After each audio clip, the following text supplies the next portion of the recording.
Warning Wednesday. Hello, welcome to the Froggy Five. I'm your host, Jim Froehlich, founder and managing partner of Froggy Companies. And today I'm privileged to be joined by Jason Yarusi.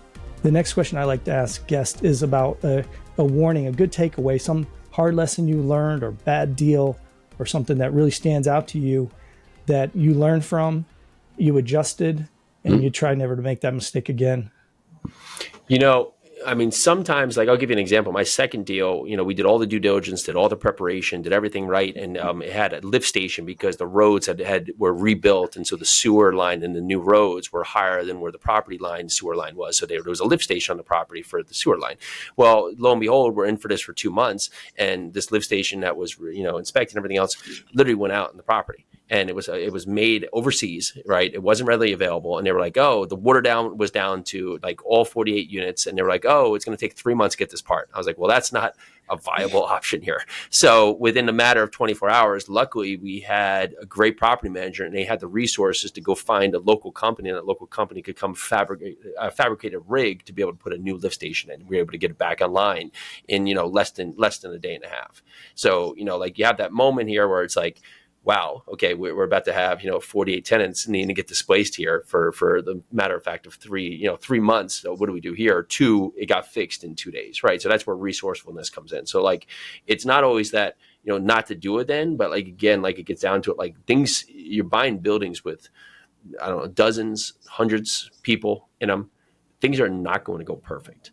So when they do not go perfect, right? What can you do at that moment to be proactive to help find a solution, right? Because we're making money, not on getting problems, but finding solutions to the problems.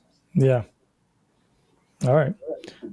Good answer. You probably learned a lot working with your father in the post Hurricane Sandy era with that as well, on the ground side. Yeah, I did all the sales, and my dad and my brother did the work. So you'd see everything. I would just meet all kinds of people in all kinds of places, some that needed to because now they're in the flood zone, to others that, where their house was destroyed.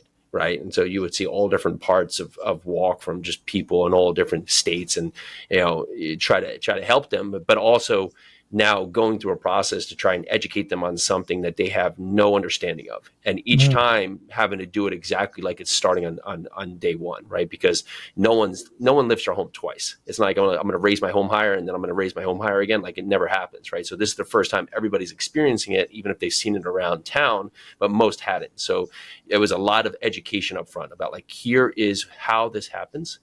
Here's what's going to happen. Here's the process of the work and flow, right? And just to get them prepared, just to understand it, right? Because if someone coming in told now they've just had everything taken away from their house is flooded, right? They now are hopefully getting money from FEMA to do this project, and now they have to have this very intensive project where a week ago they were just living in their home, going down to Starbucks or whatever, and now here they are, displaced, and now they have to do this massive year-long construction project out of nowhere.